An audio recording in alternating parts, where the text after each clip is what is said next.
Swamp Things, a podcast revisiting legendary runs.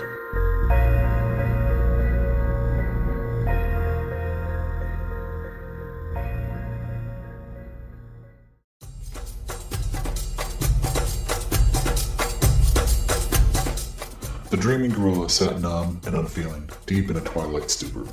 His great hairy body was paralyzed, his conscious mind enslaved by the soporific effects of a mandala rotating hypnotically in front of his face.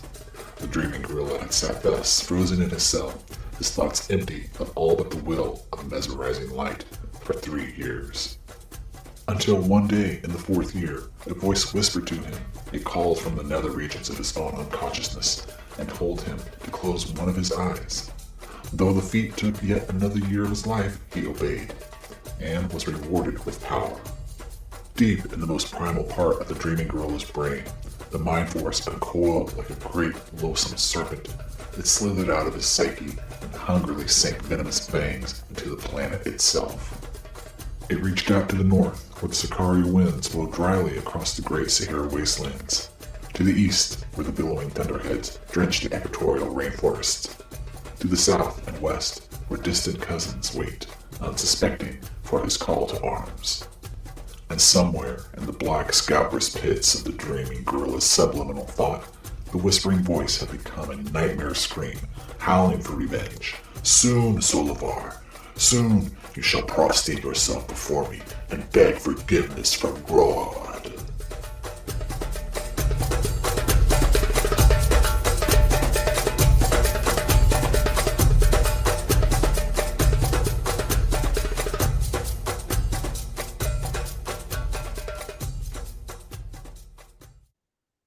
Hello and welcome to a new episode of Swamp Things, a podcast where we'll be retracing classic Swamp Thing runs from beginning to end. This season, we are retracing the Rick Veitch's run following Alan Moore. I'm Robert Reinecke. I read these books during their initial run. Which brings me to our guest and reader for this episode, Erik Hanson. Listeners may remember Erik from both Season 1 and Season 2. He's also the host of the Cradle podcast, which focuses on multiple horror films from every year of his life, and where he's frequently joined by Stephen Bissett. So welcome back, Erik. Robert, it's good to be back, man. I'm glad you're doing Season 3. I was worried there for a little bit. Well, I probably should address the big news. Season 3 just got longer. Yeah. There's no end in sight. No, I'm stoked to be back. Yeah, for sure. Yeah, it's, with Rick Veitch finally going to complete his run, we get another 3 episodes. I know, I saw that news, man. It's super exciting. So it is. Everybody seems excited about it. I know Rick Veitch seems excited about it, and Stephen Bissett seems just as excited about it. So, well, yeah. Sometimes the good guys win. It may take a long time, but they win. Yeah, definitely looking forward to see the original ending of Veitch's run from back in 1989, 88, 89. Yeah. That whole controversy with him meeting Jesus and all that stuff. Like DC's like, no, we can't do this. And they pulled it. But now, finally, after all these years, we get to see it. So yeah. I'm really excited to see the Michael Zelli artwork for that, and and just to see what Rick had in mind to finish it up. I mean, back when the news was announced, there was a full blown synopsis of what was going to be in the issue. So I feel it was all a bunch of ado about nothing on pulling that issue. But I'm interested in seeing how it all plays out and how it reads when it's all put together. For sure. So let's get started here. For listeners, you have listened to the opening reading. That's from Swamp Thing Annual Number 3, read by Erik. And a little bit of background on what came before. Swamp Thing has returned from his space odyssey and retired from the affairs of men to the swamp with Abby. But retirement hasn't proven easy, as the Parliament of Trees has brought in the next incarnation of Planet Elemental, and that pesky John Constantine is hanging around. Further, Swamp Thing has responsibilities to Abby too, and the relationship has not been helped by Swamp Thing putting his foot in his mouth by what he thinks of annoying humans and saying it right in front of her to Constantine. And that brings us to Swamp Thing Annual Number 3, titled Distant Cousins, with a cover date of 1987. The Grand Comics database lists a publication date of July 7th, 1987, and Brian Bolland did the cover. And yeah, this is the same month that Watch Fan number 12 came out. Um, so the cover depicts Golden Gorilla staring out at the reader with the big game hunters gear around, with Swamp Thing in the background also staring out. What do you think of the cover, Eric? Well, I was going to say this right now, Robert. I'm just going to get this off my chest. This covers the best thing about this annual.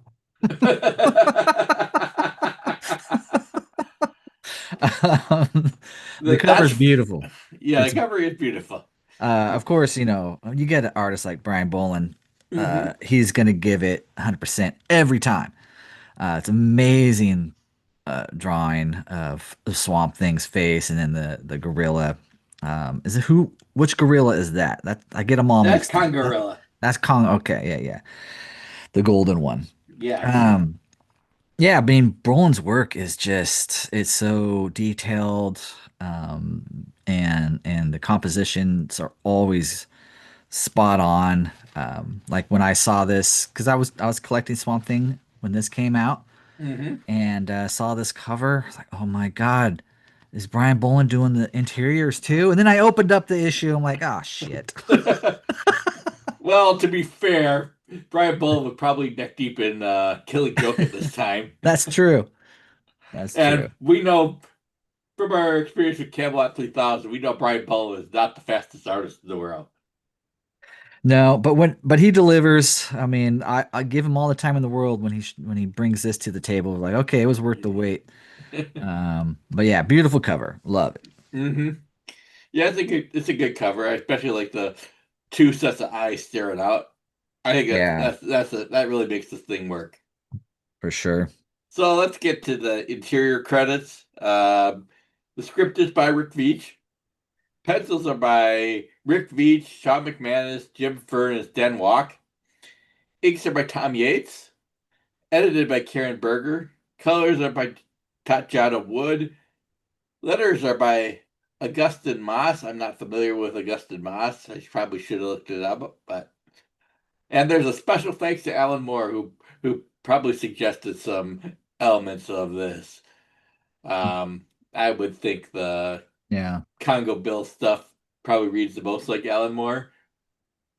That reads like an Alan Moore idea, especially with the uh, television satire part of it. Maybe the Blonde Beast stuff as well. Um, but It doesn't, uh, on the credits page, it doesn't. Does your copy have Tom Yeates as inker? it does not. Yeah, I was noticing that today. I was like, where is the credit for Tom Yeates? Because you can tell he inked over Veitch's work because it has that Yeats style, Hmm. his techniques that he uses, and but it's not credited, so that sucks. It does suck. I don't know if they just ran out of space or what was the issue there. Maybe. But you think they distinctly list Veitch, McManus, Fern, and Walk as pencilers, so somebody had Yeah, to ink it. yeah. Like I said, you can. I knew from the instant I saw, it, I was like, oh, that's Tom Yeats' work. Yeah, Yeah, it's a very distinct look to it, and I think it pulls everything together too. Have one inker do the whole yeah, work, I think, makes yeah, the thing work. yeah. I think the pages with Yeats inking Veitch's work works the best in this whole annual. Like it's the best looking art in the whole thing. But we'll get to that. I'm jumping the gun. Yeah. Anyhow, let's get started on the inside. Um, Hmm. we open up with basically a splash page of Gorilla Grodd with one eye open, one eye closed in front of some what paralyzing hypno ray, I guess.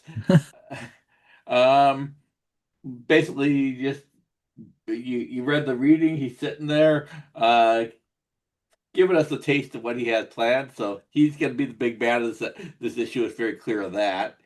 Um, Grodd was created by John Broome and Carmine Infantino way back in the Flash number 106 in 1959. So he was what, 23 years old? No, more, not quite that. 28 years old at this time.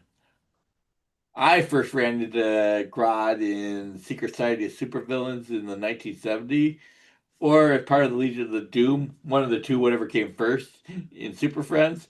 But That's where I first saw him was in yeah. Super Friends. Regardless, I've always liked him. Albeit I never imagined he'd show up in a Swamp Thing comic, post Crisis especially.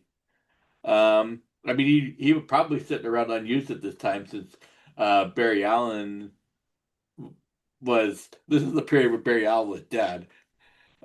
So So Grodd was always one of the Flash's villains, right? yeah, Okay. and I always liked him, especially since he was different from the other rogues. I feel that I like his, you know, he had the brain power or the mind force as it would be, and he was a physically capable. He was quite different than the other villains. Hmm. You always got the feeling he could take them.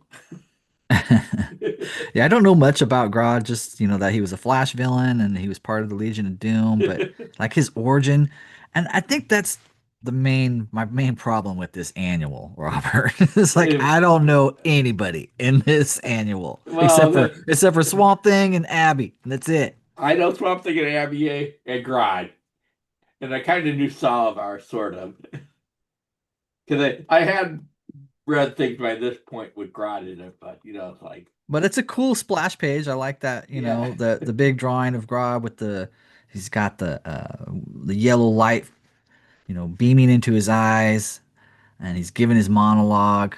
Hmm. Um, or it's not him giving the monologue, Yeah, there's but some sort of detailing on the device. It kind of looks like a Kirby device to me. mhm. So I yeah, know, yeah. I mean, it gets us off. I mean, it kind of I establishes, think it's a but good start to the issue for sure.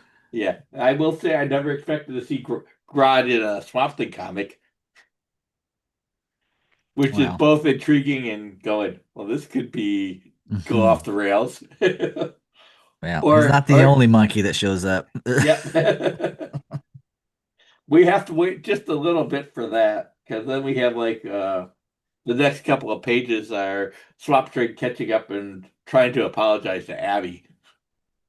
Yeah, which was from last issue, Yeah, I mean issue this picks up like 66, right? 65. Yeah, $65, it picks up like seconds after it. which is So a rarity for annuals to actually do that to tie into the main storyline for the main series. yeah, Usually usually they annuals are like one shots that have nothing to do with what's going on in the main series, yeah, or sometimes they're like the culmination of a big storyline in the main series, but Swamp Thing's kind like of Swamp always Thing. done that.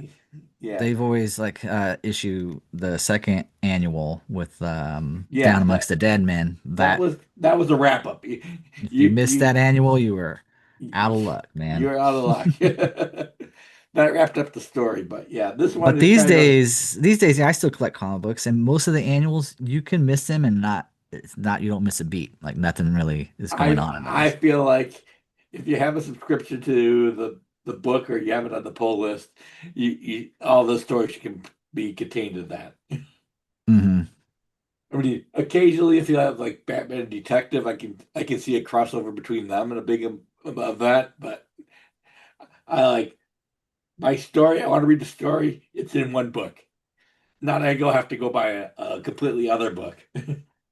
Yeah, so it's cool that they continued on with that. Mhm. Like Abby's pissed off that Swamp Thing was talking bad about humans. But what I also think is funny is like Swamp Thing's trying to apologize, but he's regrowing himself as Abby's walking away. Like he's just rubbing it in her face that he's not human. He is a plant. He's growing, dying to keep up with her. which is kind of funny. But it makes for a cool image, of his empty shells that he's leaving behind as he's trying to catch Yeah. up with Abby. Yeah, and I like all that, and I like the flowers forming the name Swamp Thing, forming the logo in the Mm-hmm. grass. I think that's nice. Mm-hmm. I mean, I feel like that, and uh, I like that. They're actually trying to have a conversation between each other about what they need and want out of their relationship. But I get that. I mean, she's mad, but she's not necessarily mad just because of an ill-chosen choice of words. Right. So I feel this is, you know, certainly the most like the regular series here. Mm-hmm. This little subplot. Yeah, my favorite part of this annual is these pages with Swamp Thing and Abby together. Yeah, and there's a few of them, but Hmm. that'll get sidetracked a little bit later. And then we are off to African desert, I guess, where what Monsieur Mala and the Brain are planning some sort of coup attempt or criminal activity, anyhow. Um, I don't know how familiar you were with the familiar you were with the Brain and Mala. Uh, Not at all. I had run into them in New Teen Titans like 13, 14, and 15, I believe, where they were due basically at the end of the first year, where they're basically had a cleaning up what was left over from the Doom Patrol in New Teen Titans with George Perez artwork, and we had the new Brotherhood of Evil introduced there. Um, and that was fun. So I'm familiar with them there. I Is the have not Brain related to Brainiac? Because he kind of not has that related. face. He has a face. And I kind of wonder if Marv Wolfman saw uh, that face there and said, "Yeah, we could carry it over to Brainiac when we do the robotic Brainiac redo in like a couple of years after that." Hmm. So I think you're onto something there. Yeah. No, I didn't know any of Yeah. these characters, especially, I mean, even now I don't really know them, but even back in 1987 when I was 16, like, what is going on? I don't know these characters. Yeah, you had to. It'd be like 80, 81 when I remember running into them. They didn't show up a lot in New Teen Titans, but they No. showed up then. But yeah, they may have showed up in the annual that came out like the previous month here. They did a Secret Origins Doom Patrol annual because Paul Kupperberg and Steve Lighto are going to relaunch the title. I think John Byrne illustrated that issue. Mm. So it's right after John Byrne had been done doing the Man of Steel relaunch, and he's like, Hmm. DC has him work, and we're going to work him because he'll draw you anything. Give him a Now, couple days, he'll give you an issue. these pages were drawn by Shawn McManus, um, which they look horrible, Robert. I don't know what happened to Shawn McManus, but like he did a couple of issues of Swamp Thing back, like I think issue 28, the Burial, and The then Burial and Pogue, yeah, And Pogue. yeah. The art there was fantastic, great art. What happened here? It looks completely rushed. Like he had no time to do these drawings. It's I kind of couldn't like even tell it was Shawn McManus. It doesn't even look like his stuff. no, it doesn't really look like it. I mean, it's clear. I could tell what's going on, but it's I just it, think it looks really rushed. mm. And if Tom Yeates did the inks, he was rushed as well. Like it doesn't look good, man. That's one of my big. I have two big issues with this annual. It's the art, the rushed looking art, and Mm. the unfamiliarity of all these characters. I don't know any of these characters. Yeah. Uh, yeah.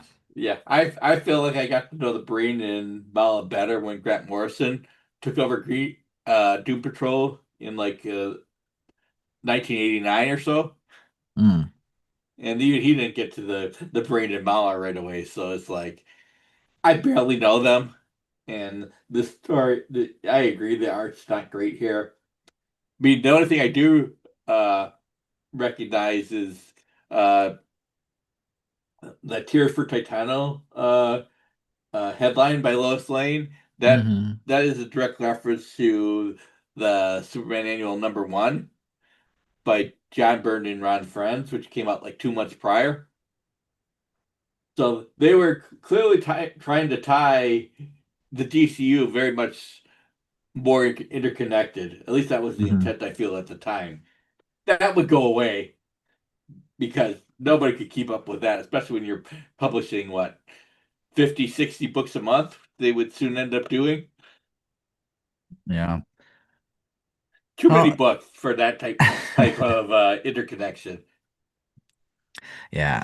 And another thing about this annual, I don't mean to be ragging on this annual, Robert, but I can't help it.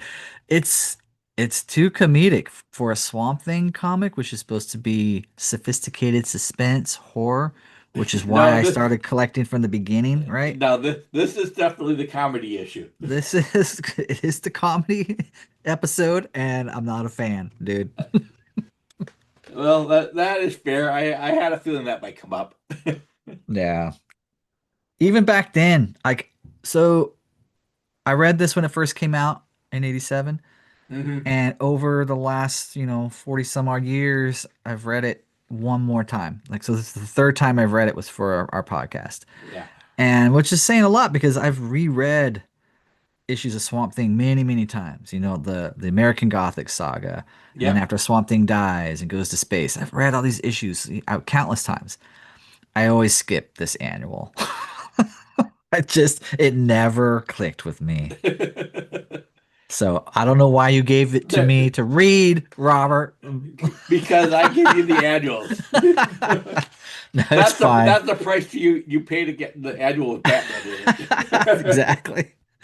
No, and it's not, and I don't hate it. I'm glad that I reread it because I understand a lot more now, that I'm older and I see what Rick Veitch was trying to do with the issue, Mm, and his commentary on I think artists and creativity, hmm. which we're gonna get into later. Yeah, I But think it's also probably the odd place the DC universe was in because mhm. we're post well we're I think we're post Watchmen at this point. We're post Dark Knight Returns. We're post Year One. We're post Man of Steel. So we have this more serious universe that they're trying to do, and yet we have all these silly remnants in there. Yeah, So it kind of is being serious and having fun, and then trying to reconcile all the silly aspects of the DCU together. Although I don't yeah. even know if when we'll get to them that Angel and Ape are really part of the DCU. It was just so jarring. Like, Yeah, this is two issues after the Moore run in, and we're getting this, and I was just, as a 16-year-old, I was like, nope, I don't want this. I'm more accepting of it now, yeah, but it's very jarring. yeah. But let's go through over the page 7. We get back to Alec and Abby, and then Hmm. something happens to Alec right in the mid conversation. He wanders off. Yeah.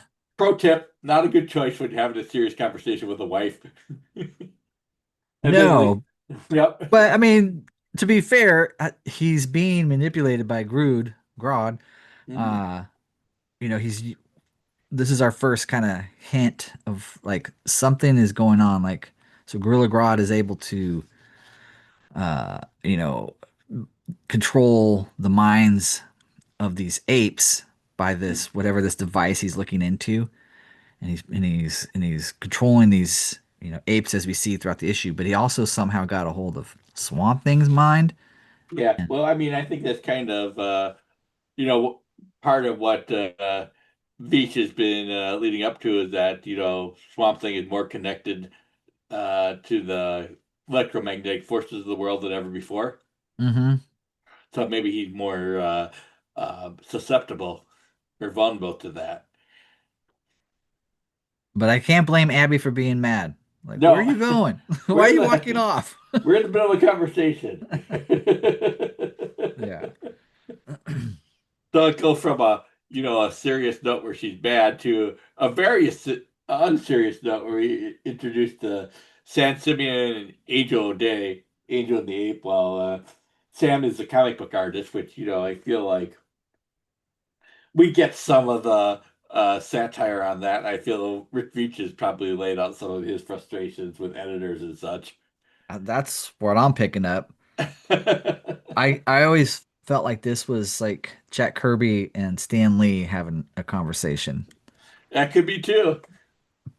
The way that they're talking and the way like the Marvel, the way the what do you call it when the Marvel way method. Marvel method where they draw the pages and then right after that Yeah. like It's like have a general conversation. This is what's going to be an issue. yeah.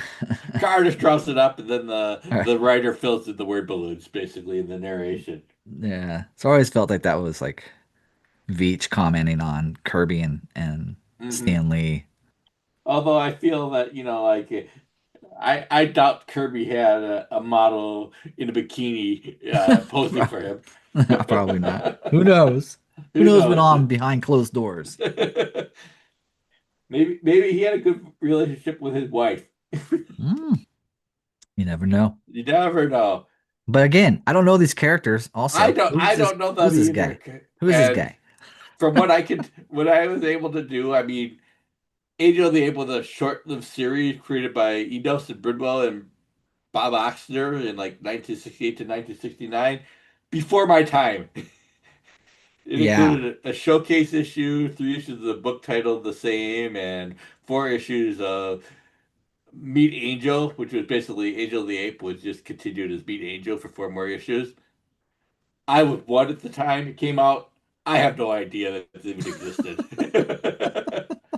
I don't believe you were even born at the time. I mean, Veach was just digging deep for any monkeys he could find in the DC universe. Like, oh, there's a guy. I got to use him. I But will it is, say I do think I do find them kind of fun. I don't know what to do to this story, but I think they're kind of fun. yeah. I again, like, I just like, where does this guy come from? Who is he? Why is he a monkey drawing comic books? Like, Well, I think a monkey drawing comic books is self-explanatory, isn't oh, it? Or at least I could see an artist feeling that way. right. A monkey can do my job. I do realize that my research says they ran a detective agency apparently together, so I Oh, can see this really? as a distant cousin of moonlighting. Oh, With and what, I could very much see Sybil Shepherd calling Bruce Willis an ape on moonlighting at sure. some point. I'm just glad they didn't kiss in this issue. But he does carry her off like he's King Kong. He does. And it's like art imitating life or life imitating art. You can see in And it there looks that like he was drawing Gorilla Grodd. yep. The last that panel out there at the bottom. Yeah. I think that's our first hint of what's going on. That Grodd. I mean, we know Grodd's behind all this, but I think it gives you more of an idea that it's Grodd reaching into Sam Simeon's mind. Mm-hmm. Yeah. I know in the early '90s there's like a mini series, and I believe Chaykin was involved somehow, but I have no idea what was involved in that.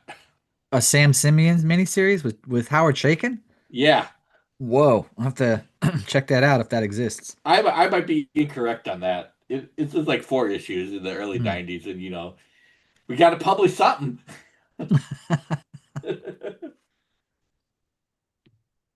Well, regardless, Sam Simeon runs off like an ape on a rampage with carrying away Angel in her bikini.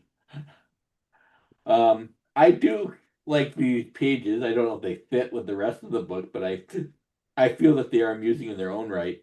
Do you know who drew them, uh, Uh, is that Eric? Jim Fern?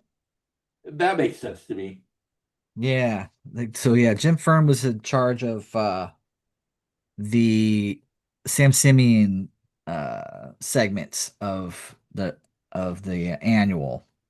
Okay. And then Stan Walk is credited with pages 12. We haven't got to those yet, but his work is coming up soon.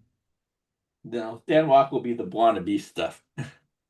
Yeah, yeah. And that must leave But I'm really unfamiliar with Jim Byrne's work, his past work, or I don't know what happened to I mean, him. I've seen him in some stuff. Isn't he from Really? England?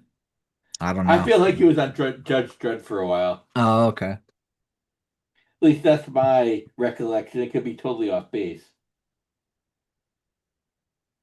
Regardless, I mean, then we get back to Abby, sitting watching the sunset with Alec obviously not coming back, and then she says, basically, she follows Abby, and Abby follows Alec to the barn, follows his footsteps in the marsh to the barn, and Hmm. the old Holland barn.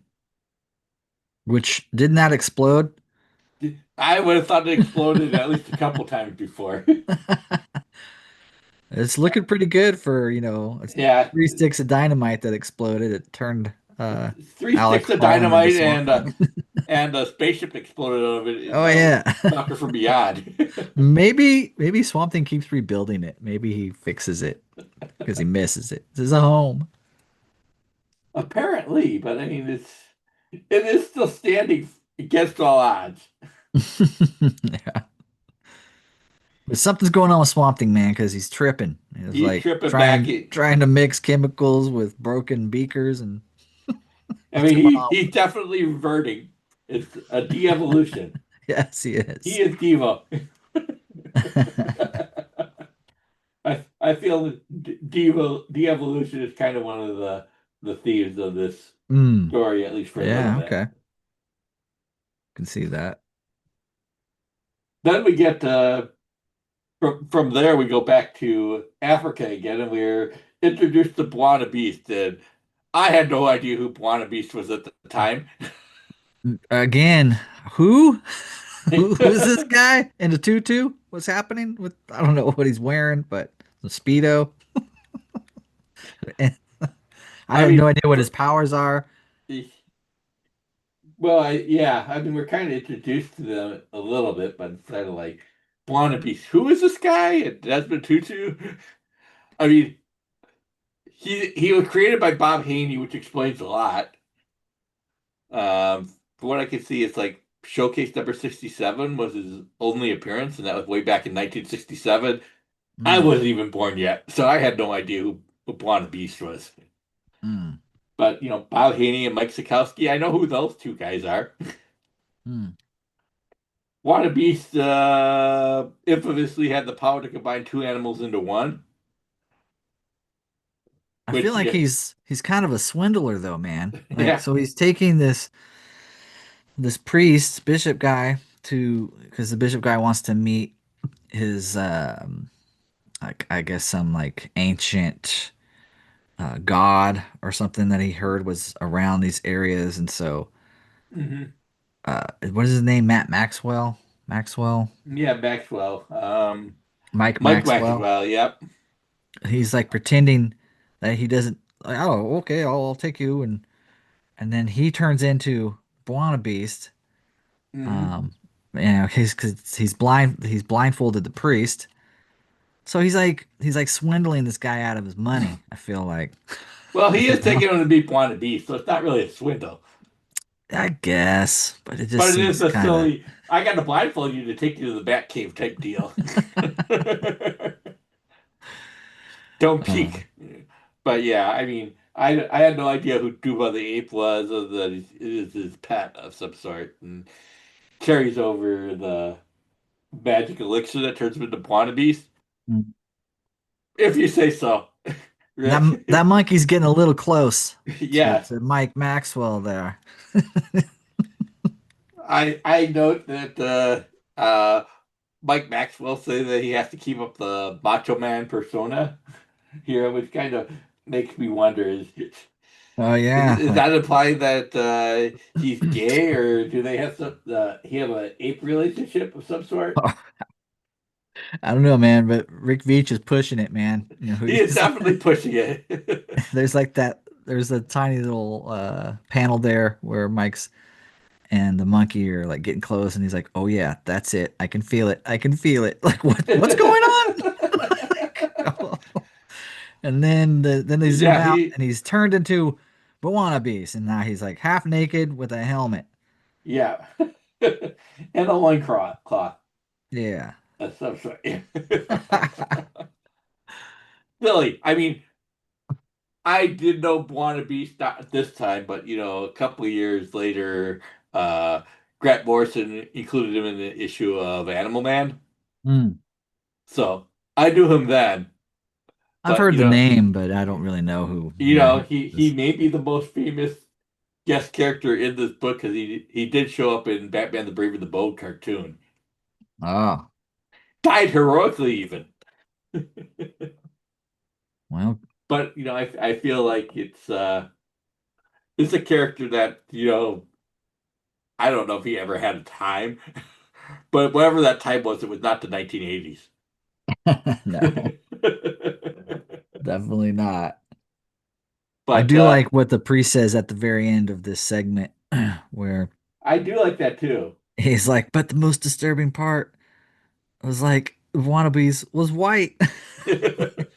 I do feel like we are trying to turn all these silly characters serious in some ways. They were still trying to do that Hmm. before they said, no, that's a losing cause. Silly characters should be silly. Yeah. That would take till like the late 90s, early 2000s before they learned that lesson. We're still kind of in the start of the grim and gritty era. Yeah. I do like though that he brings up, well, what about is it fighting supervillains important, or is it would be like fighting apartheid in South Africa? Would that be important? Yeah. And Wanda Bistro does not have an answer to that, and nor should he. But I think it's kind of a difficult mix of the two. I like Mhm. that they bring it up and they try to add dimension to him, but he's still a guy that wears a silly helmet and merges animals together. And he's a Yeah. white superhero in Africa, which is probably all sorts of wrong.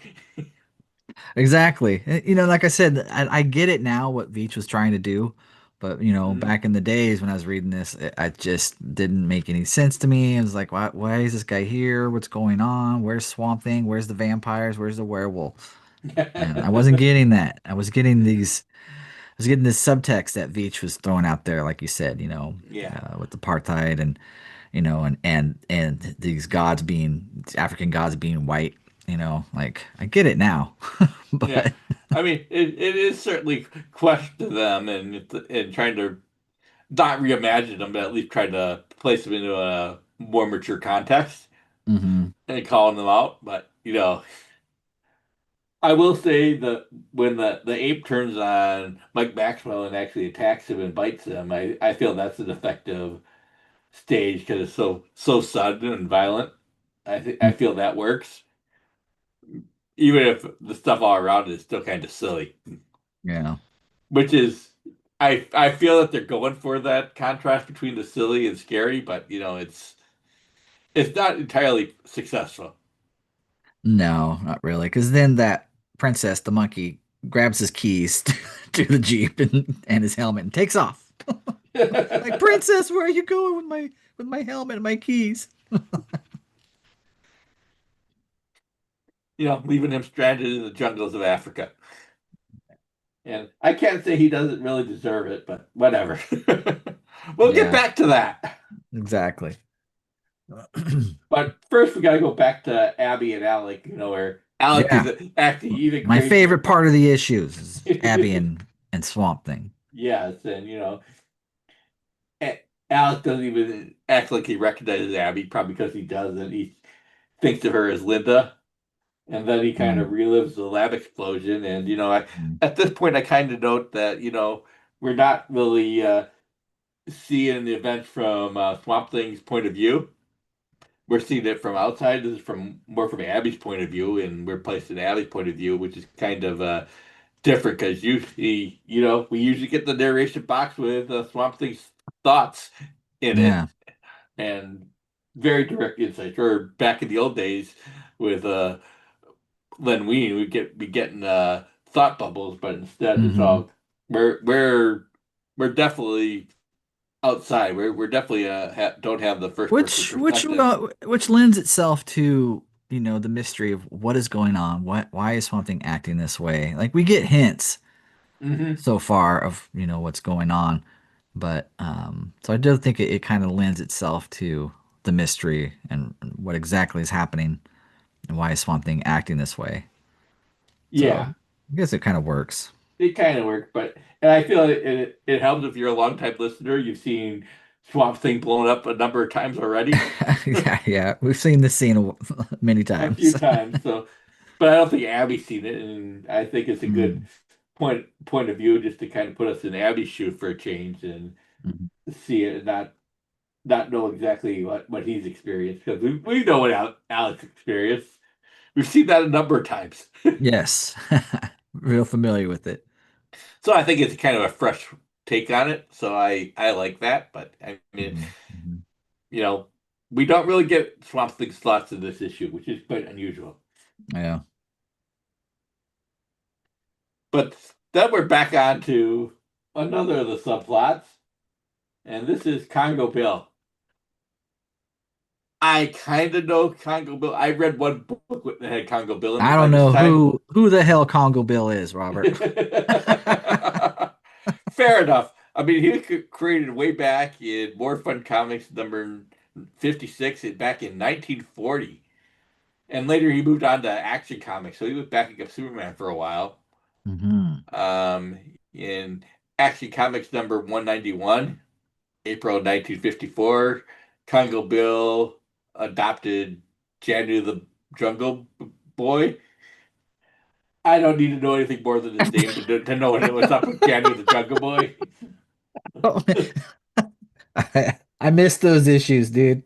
Me too. I missed that series of Janu the Jungle Boy and Congo Bill. Oh In man. 1957, Congo Bill started to swap bodies with the Golden Gorilla, and the Of course Veitch he did. were renamed to Congo Gorilla. But I feel that's the time when the gorillas on the cover sold. You're probably right, man. It was probably a period of time where needed gorilla content. Okay, give us all the gorillas. Yeah, well, I mean that DC finest science fiction um, anthology they just put together, the Gorilla Mm, World and other stories. yeah. Gorillas sold. I believe that's Planet of what. the Apes, man. Yeah, I believe that's what got Mark Waid fired from the editor at Secret Origins when he did the All Ape issue. Really? He had like every element that used to sell comics, so like purple color, a question like why is this ape crying, and a bunch of apes on the issue. Oh man, I kind of want to seek that out. So I feel that's I think that was coming up in the future. Maybe I should look that up when it actually happened because it gotta be near this time. Maybe he thought it was some sort of tie-in with the Swamp Thing annual, or maybe not. Hmm. But something to consider. But I will swear that I had encountered Congo Bill or Congorillo before, back in Justice League of America number 144 during the short-lived Steve Englehart run of like 1976, 1977, somewhere in that range.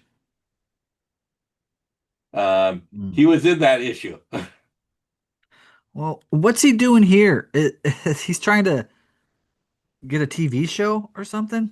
Well, they want him to do like a TV show, or they want him to like invade the swamp where Swamp Thing is. Because there's other characters in here, including Roy Raymond. Uh, I had read a story with Roy Raymond, who is like in Detective Comics. He had a backup strip for a while in the late 40s. He was the early 50s. He's the host of a TV show entitled Impossible But True, where he would solve these impossible mysteries. Hmm. So I had encountered him in DC Blue Ribbon Digest in 1982, um, along with a bunch of other people that are, more well known and more interesting, like Elongated Man, Human Target. So I have no idea who Roy Raymond TV detective is, but I don't really care. But he would. I will say this is kind of a uh, foreshadowing for the rest of the run because Roy Raymond would appear um, in future issues. Didn't know that at the time, but Yeah. he will reappear. We just get him, and he's just kind of a sleazy television exec at this point. So, and I feel that this is kind of all this talk about television is tending towards satire, Yeah, for sure. albeit it's tame compared to what you could do these days, but still, 1980 satire of television. But I will give Veitch credit for knowing that the Great White Hunter is no longer an idea that flew in 1987. That's true. He was kind of Eh, ahead of the curve there. yeah. Um, and I feel like uh, Congo Bill is one of the guys we really do get the inner monologue of for in this issue, and Hmm. devolution is part of it, and I wonder if Beach may have gone a little too far at some points here.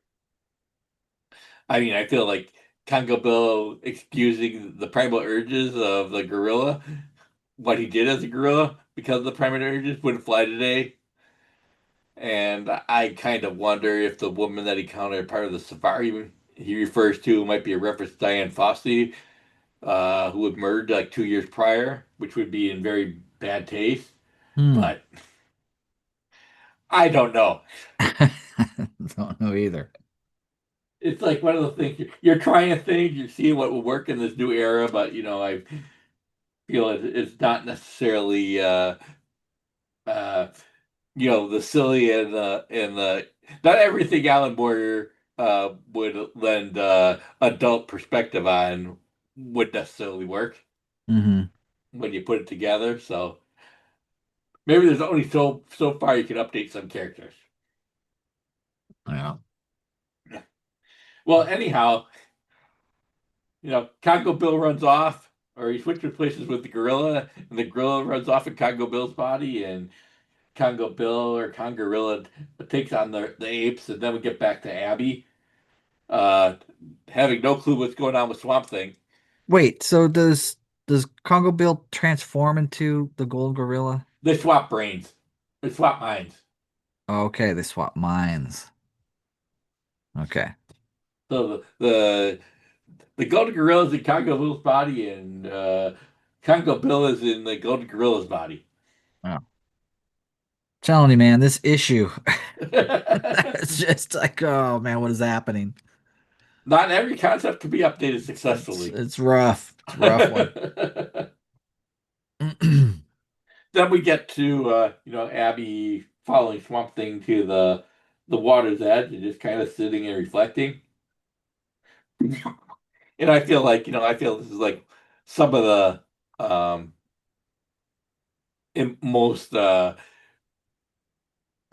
important parts of the issue, at least for the overall run, where Abby's kind of working out her issues. That's what I was gonna say, man. That's my favorite part of this annual is the segments with Abby and Swamp Thing or Alec, because I really like what Veitch how he writes Abby, Hmm. you know, and And, their and relationship. I would say how he draws her too. Yeah, yeah. I mean, he's definitely carrying on the Bissett kind of style and Hmm. technique that Bissett set up with Abby and the panels and um, but yeah, just the writing in general. I think he captured her voice really well. You Yeah, know, so and again, if this annual was just these pages and all the monkey stuff was gone, it'd be great. probably wouldn't be an annual, but it's it'd Still, probably be a normal issue. yeah. So I'm glad they're in here because I don't know what the annual would be if she wasn't in here. Well. I do like, I feel it's kind of symbolic that she sits by a pool of water reflecting. Hmm. So I feel that's nice. I feel like she's trying to work out her thoughts too. Before we For get sure. back to silly things. Yes. Back to the silly monkeys. Oh my God. So we end up back at the zoo, um, where we have the gorilla boss of Gotham City imprisoned. What's his name? Sol Solivar? No, I forget what. Basically, uh, George Dyke was the gorilla boss of Gotham City. He was a gangster and his mind transported back into a gorilla back in the heady days of 1953, Mm. way before my time. But what's this monkey doing in a zoo watching TV in his boxers? What's Robert, I don't know what's happening. Explain it to me, man. I don't know if I can. Other than that, it was the silly 50s with Batman. Oh man. Apparently created by David V. Reed, who was writing Batman even in the 1970s. Lou Sayre Schwartz did the art. Allegedly, Bob Kane did some art there, and it was inked by Charles Paris. I think I knew he existed at the time, but it's about what I expected from the 1950s Batman comics featuring a gorilla boss of Gotham City. I I like how will. the gorilla boss of Gotham City tries to disguise himself at the end of that little segment with the hat and sunglasses. Nobody's gonna recognize me. Well, he's definitely quoting from the Blues Brothers there, so. Oh, Uh, yeah. Oh yeah. Mission from Grodd. I feel they're definitely playing this for broad comedy, and Oh he's yeah. all in movie and TV and pop culture quotes. Yep. What happens when you watch too much TV, kids? Exactly. Anyhow, I feel like that's the last of the introductions, and I feel like I barely known any of the characters here, so at least we had them all in I a barely know com. what's going on. Yeah, gorillas are being drawn to Africa. Yes, okay. That That explains it. yeah, but this is about at the time where Grodd explains further, which brings us to our second reading.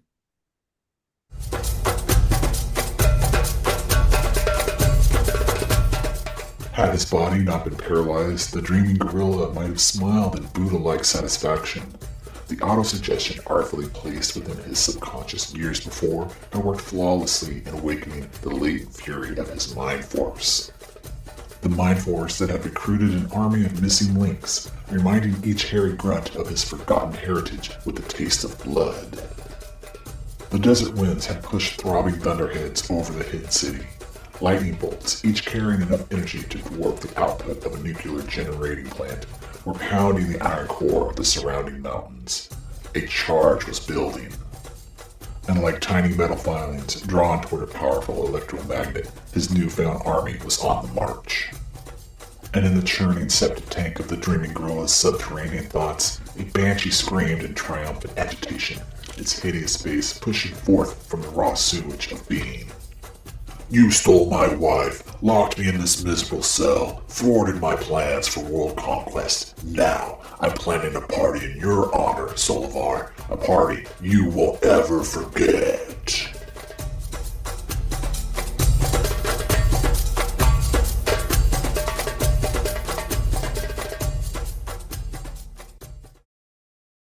And yeah, he is gathering an army of apes to take on Gorilla City Yes. because revenge, which is always their handy dandy. We need a motivation. Revenge is it. But it is a simple one to understand, and I can get behind that. I mean, it does expect the readers to know who Salvar is, but I Wait, know who's Salvar again? The monkey in the he is beret? the leader of Gorilla City. Okay. We haven't met Salivar yet. He's the Uh, good guy leader of Gorilla City who's always locking up Grodd. gotcha. I'm losing track of all these monkeys, Robert. It's hard to keep track of who's who. I mean, I like the splash page again, although I get again I they changed the angle, but not much else. Hmm. Um, I do wonder. Well, in the old days, there definitely be a part two here, Yeah, and I feel like there should be if you're gonna do a story this silly. You should be emphasizing the uh, Silver Age structure here, part one and part two. that would be a And good idea. Yeah. yeah, so I mean, we'll carry on here, and we get back to things are starting to come together. We have more shenanigans with the brain muncher Mala, Sam and Angel. Sam and Angel have apparently hijacked an airplane to Africa, where you know Mala and the brain have well, Mala has taken his tank to meet the two of them and is kind of torturing the brain in the meantime. Yeah, pouring alcohol into his circuits and dropping a Yep, scorpion on him.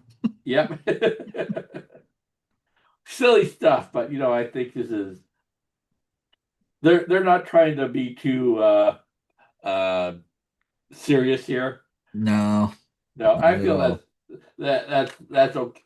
That's how some of these characters work best. And then Sam Simeon, when the passengers realize he just has a squirt gun, they kind of just pick him up and toss him out. I feel at least they didn't try to update Sam Simeon into a serious character, and I feel this kind of silliness works. Does it work with Swamp Thing? Maybe not, but Right. these kind of monkey shines are at least fun. And I do note that they just established that it's been 3 days that Mala and the brain have gone across the desert. So I feel that we could infer that Angel has been stuck in that bikini for 3 days. Poor Angel. Lucky listener though, or lucky reader though. It's probably, but I mean, it's hot in the desert, so at least Yeah, she's, at nice and least she's cool. comfortable. Maybe she's working on her tan. Yeah. And we also have the gorilla boss, hijacking a freighter and get arriving in Africa too. Although that's like 3 days to get across the Atlantic Ocean in a freighter. That's good time. Is that Prince Charles that shows up I there on the think it is. freighter? I think you're right. Looks just like him, man. The ears are the giveaway.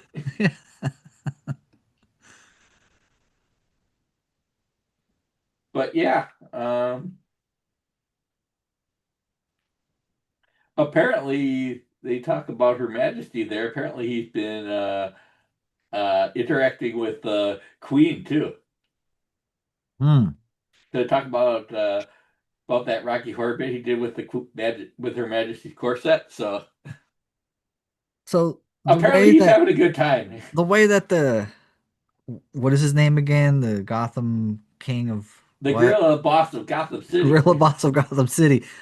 Apparently he kind of just talks in like pop culture Yep, quote, and that, you know what that reminds me of?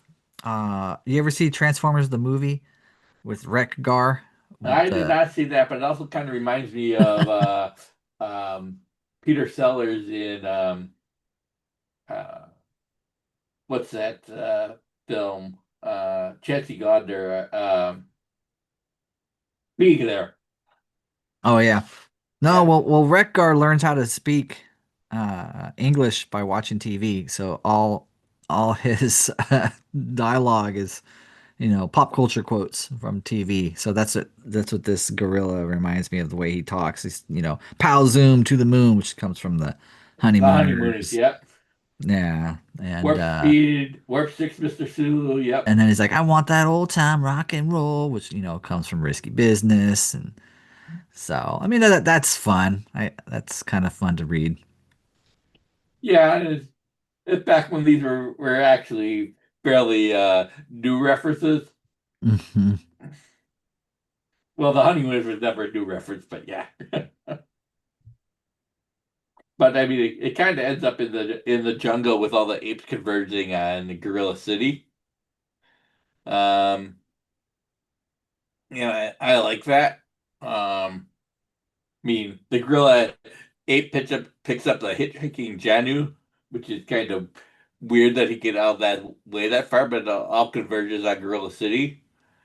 Um, Janu finds Congo Bill or Congorilla, and you get his first person point of view, and I feel like that he has enough of humanity that that embracing an ape, it seems like one of the few character arcs of this issue. Hmm.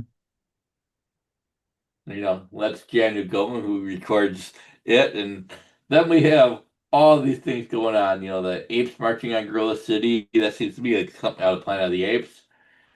You got Swamp Thing arriving in Africa, Yeah, Swamp Thing shows up. He's all huge, huge and big. walking ape-like, and definitely de-evolution there. Why the plant elemental needs to show up in this ape story, I don't know, but maybe it's just an excuse to have an ape story. Well, Dad Well, Simeon and Angel are driving the tank, and it's all coming together. it is. I always like when Swamp Thing gets big, like he did in Garden of Earthly Delights Yeah, Garden Earthly and Delights, and fish story. Fish Story, the Rosewood, where he becomes the Yeah. mountain. I always enjoy when he gets crazy with his powers. It's fun, especially when this case he's not even thinking about it. And then Right. we're finally introduced to Solivar. Solivar, yeah, there he is. And this is a time where everything comes together on Solivar because Grodd must get his revenge, and you know, Solivar gets shot, and uh, the apes all kind of bust in, and I feel that Solivar gets not to do a whole lot here, other than provide narration, but I feel like this is like something out of like a Lovecraft trope, where a guy's reading or writing into his diary of all these things that are going on, even when like the monster's climbing up the stairs. He's like, I hear the clumps on the stairs. It's getting Right. closer. The Yeah. window now, like that from Dagon. Hmm. So And then they reference The Shining. they do reference The Shining, Here's Johnny. which I wonder if this is the time where The Shining was actually starting to gain uh, back its reputation, because it did okay in the theaters, I guess, when it came out, but it was not a big hit. Well, definitely after it came out on video, people were rediscovering it. And so, Yeah. yeah, this would be right around the time where it got reappraised and then it became the classic that it is. But I mean that I think that has always been a moment in cinema history when he smashes through that door and he's like, "Here's Yeah. Johnny." Even then, even in 1980, It people were was in like, the "Ah, trailers. that's I can great." swear to that. Yeah. I did not see The Shining when it came out, but I did see the trailers before it came out. And the Here Yeah. Johnny line was they killed on the trailers too. Yeah. But anyhow, then we get to where, Grodd is telling everybody his plan because he basically wins at this point. Beats Sullivar, drinks the potion that Wannabe has, and then we get the big cleansing bolt of lightning right out of Lovecraft, and Mhm. which leads us right into reading 3.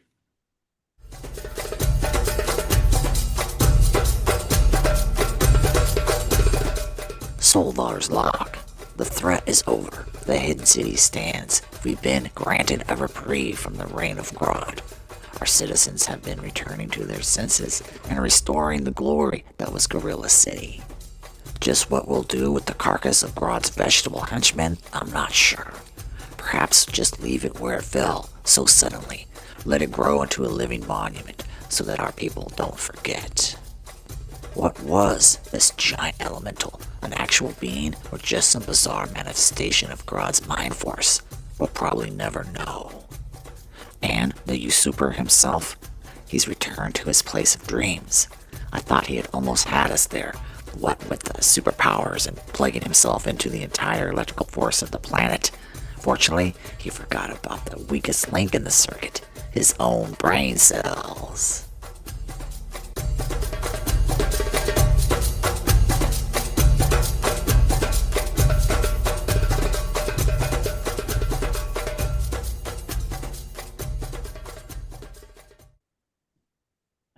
And basically see that, Grodd was the weak link in the circuit.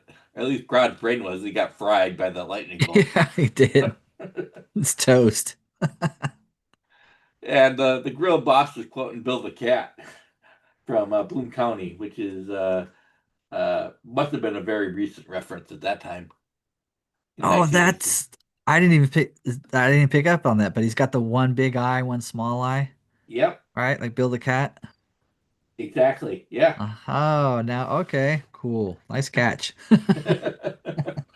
Pays to be old sometimes. I haven't thought of Bill the Cat in years. Back when it was actually a challenging Doonesbury. Hmm. Anyhow, and then basically we have the wrap up from this part out as, Grodd's fried, Mala frees and encounters the brain in the woods. Although I feel this is a scene earlier where you see the brain kind of bouncing out of the tank. It reminds me of something I've seen without a face. He just kind of finds the shell in the woods and runs off like they're best Is the friends brain again. German, by the way? Because he always I think it's French. Oh, he's French. Okay. It's hard to say though. um, we're not supposed to take him totally serious though. He could be German. Yeah, it could be German. He's European. I'll just say European. How's that sound? Okay. I always felt he was German because it was like we have plans for you, and the way he talks and stuff. This is like like some Yeah, German henchman. Almirall is definitely French. Well, yeah, he's got the beret. So Yes, he got the beret. when you're French, you have to wear a beret. Exactly. I feel that they're making some play on guerrilla warfare with Almirall. Definitely. French resistance in the underground. Hmm. Wonder what Almirall thought of Top Secret, the movie. I'm surprised Veitch didn't reference Top Secret in this because that was out by then, right? Top Yeah, Secret. that was out by then, but without a hit at the time. Uh, It's one that took off at home video too, where it was reappraised. Anyhow, they Muncher, Mala, and the brain run off. They run away from the apes, trying to reel them in, and then we kind of have the repeating panels of Swamp Thing and Abby in the swamp as Swamp Thing returns, which I think is a nice little segment to tie everything together as it's being wrapped up. yeah. I mean, I feel like there's not a whole lot here. I mean, Angel and the Ape, Sam is obviously jealous of how the other apes are looking at Angel, so they clear out in a hurry. Although I feel that Sam tried to sell the citizens of Gorilla City to subscribe to his comic is right character. By the way, listeners, you can subscribe to our podcast and please recommend it to others. Yes. That has not gone away. But he does know who the paying audience is for Attila the Gorilla. But that's a fun bit. It's silly. They were silly throughout, and they stay silly to the end. So I feel like no harm done to them. Then we have I guess it's actually more serious, where Mike Maxwell tried to climb back up to the mountain cave where he keeps his elixir. Even getting attacked by vultures there, which is, a little bit more serious. I still feel Wanna Beast is ultimately silly, and they don't succeed in really giving him too much depth. Maybe they give him something to think about. But he's still a white African superhero that merges animals together. So there's only so much you can do. But he's saved by Princess, who comes back and Yeah, gives him the elixir. Good old Princess. yeah. I mean, I do like that he does think that it's kind of foolish to be a superhero. Especially since Watchmen, according to Grand Comic Database, it says it would come the last issue will come out on July 28th.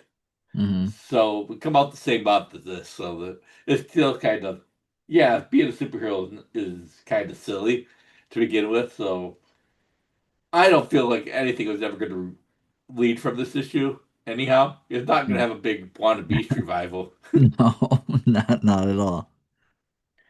but kind of leaves him as he found him, I guess, for the most part, which is not the same for Congo. I mean, that wrapped up with a final return to the jungle. I don't think we ever saw Congo Bill or Congorilla again. This is the last time, huh? That's as far as I know, and Yeah. probably for good reason because what you gonna do? Hmm. I mean, this is kind of like the Great White Hunter thing is well over by this time, and swapping bodies with gorillas. I don't think that lasted beyond the 50s anyhow. That seems like a last ditch effort to be commercial. Yeah. And when that time ended, that ended. Yeah. Yeah. Oh well. Bye, Congo Oh. Gorilla. We hardly knew you. But I will say, um, I do like the naked Congo Bill being among the apes. I think that's kind of a weird thing, and I like weird. Right. You just got to go with the rest of the apes there. I mean, it's no similar to anything else in this issue. Yeah, I mean, And it fits I right am, in. yep. And then we get really silly with the gross boss return to the zoo, Hmm. quoting Rodney Dangerfield at the end when Which, they. like, I don't know if people would get that reference these days unless they're as old as you and I, Robert. That's a good question. I would kind of guess not, but Yeah, I don't think it plays as good as it unless did you're back then. unless you're a big back to school fan, but even then, but Oh, no even then, respect. but that was more from his stand-up routine though than anything he did in any of his movies. So Yeah. that was definitely a product of its time. And then we get back to Abby and Swap Thing, which they are essentially saying, "Let's go have some sex together." Basically, I mean, she's like, well, will you respect me in the morning? And also, I don't know, want to get too graphic on your podcast, Robert, but if you look at that final page, Where she's Swamp, dangling his she's holding tubers. something that resembles testicles. Yes. So, I She's mean, hey. fondling her lover.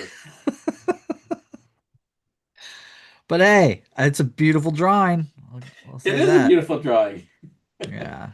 And I kind of wonder if the only lasting impact for this issue is basically, Swamp Thing is reconnecting with his animal side. I think that could have been told in like 20 pages shorter. This issue was way too long. Too many Probably. monkeys. Yeah, well, I mean, that's what you get with the annual. A lot of monkey shines in here. Like I said, just give me the Abby Alec sequences, and this is a great issue. No, Yeah. I hear you there. I mean, to this, I do feel like Rick Veitch is somewhat subverting the newfound seriousness of the post-crisis DC Oh, and having a bit of absolutely. fun, and I feel that's kind of worthy. But does it entirely work? No, it doesn't. But No. it's also kind of a bit of fun. I mean, if you're gonna mess around with some of the characters and they do try to give them some depth, I'll say that it's um, semi-successful in that aspect. But yeah, there's nothing good to come of that from those characters for good reason. Those characters were passe at the time. So there's not much Hmm. you could do with them, even with it if it was as brilliantly written. I don't think those characters were ever coming back. No, I agree Although, with that. yeah, um, I did remember the basic gist of this, and it was silly, but I hadn't read it in a long time, so it was memorable for me. But it's not something that I had revisited. No, this will be the last time I ever revisit this annual. Fair enough. But like I said, that I get what Rick Veitch was trying to do. I get it. I don't think it entirely works for a Swamp Thing comic. In a different type of comic, maybe, yeah.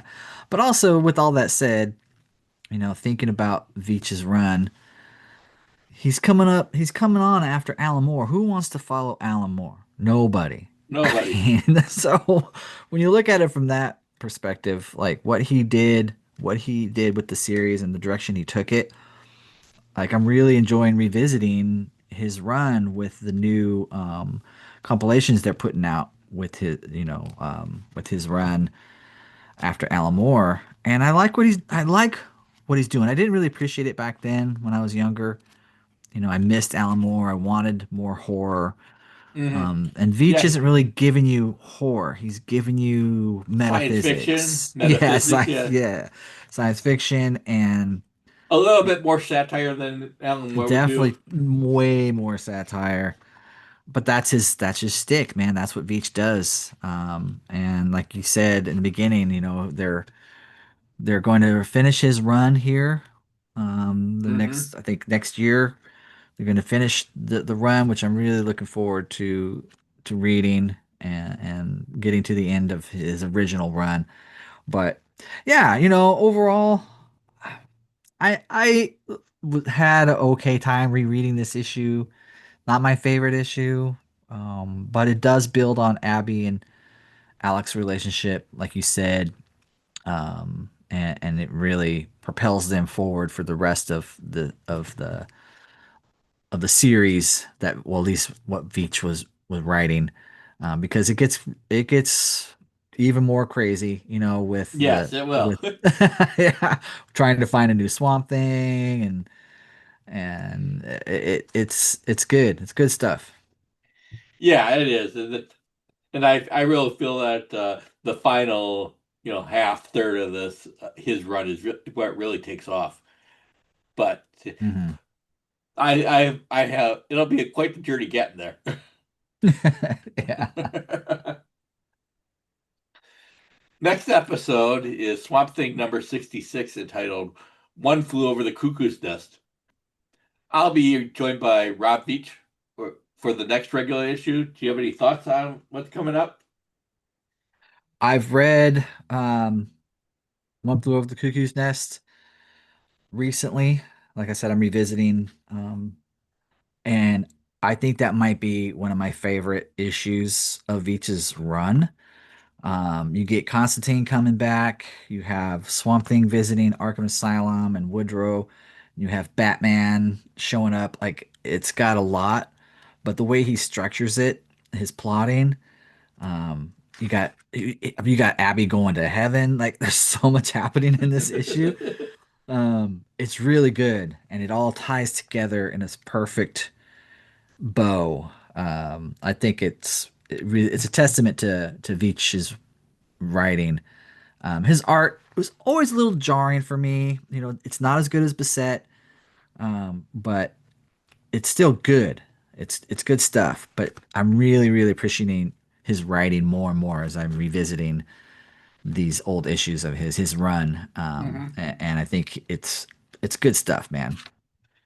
Yeah, I'm started reading it and I'm looking forward to that. And I'll have more thoughts on it when I get to the next issue. But I do like they're Veach trying to make sense of the DCU and the silly parts of it and the serious parts of Hmm. that, and that continues on in the next issue. So, Yeah, for sure. although I feel it's much more serious for the most part, except for when he kind of satirizing pop psychology takes on superheroes. But we'll Right. get to that one. I look forward to hearing what you have to say about. And I feel like Constantine is always a wonderful character to kind of deflate Oh, the pretensions of he's one other of the characters. greatest characters ever created. Yes. Comic book characters. And he's put to good use, I believe, coming up. And Yep, through most of this run too. for sure. So well, thank you for coming on, Erik. Yeah, man. Do you Even though want to plug your podcast? I wasn't a big fan of the issue. I'm a big fan of talking with you about comic books. So always a blast. Thanks, Robert. Yeah. And do you want to give yourself a plug for your podcast? Oh man, always plug the podcast.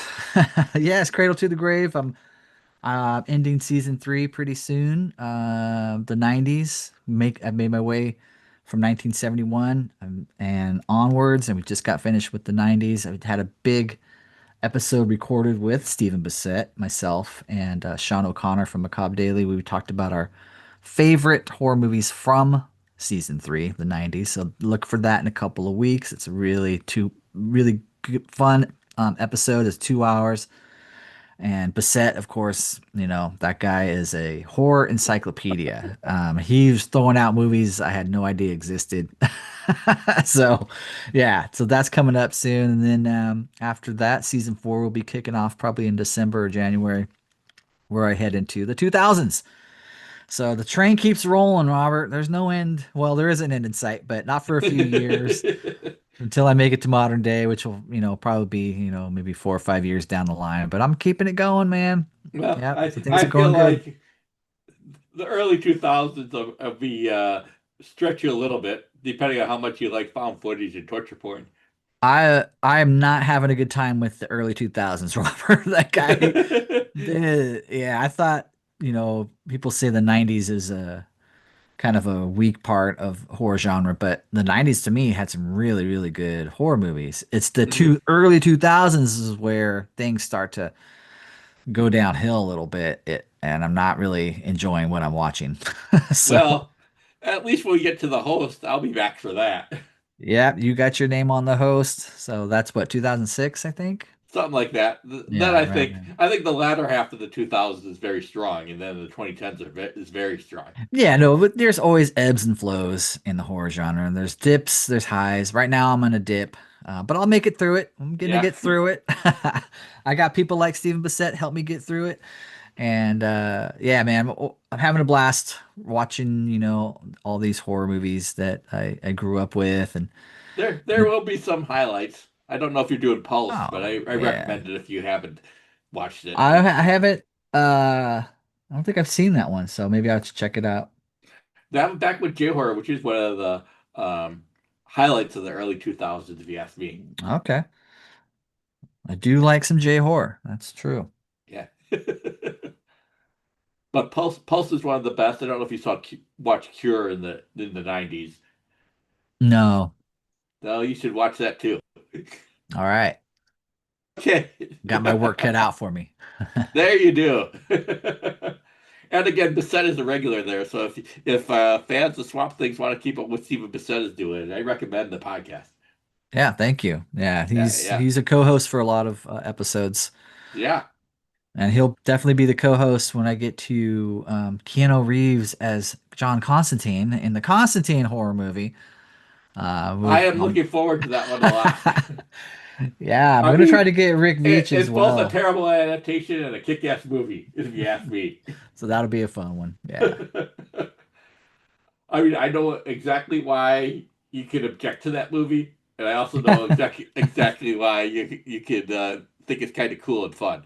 It'll be interesting to get Steve's take on it. So definitely looking forward to chatting with him about that one. Yeah, so I'm looking forward to that one.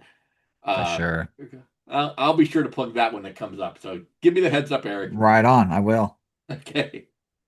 In the meantime, listeners can subscribe to Swamp Things on iTunes, Stitcher, TuneIn, Spotify, and wherever else you can find podcasts. Also, you can follow Swamp Things on Twitter/X at Swamp Things Pod. Please feel free to send an email at swampthingspod@gmail.com.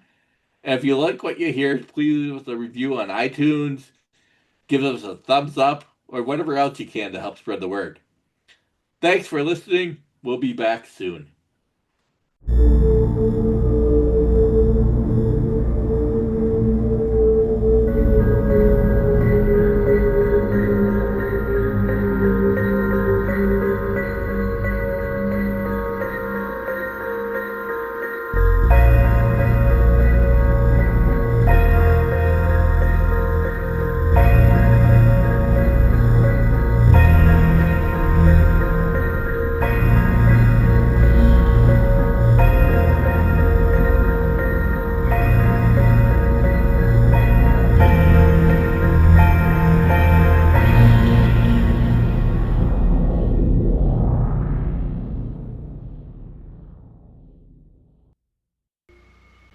keep you in the swamp. If you only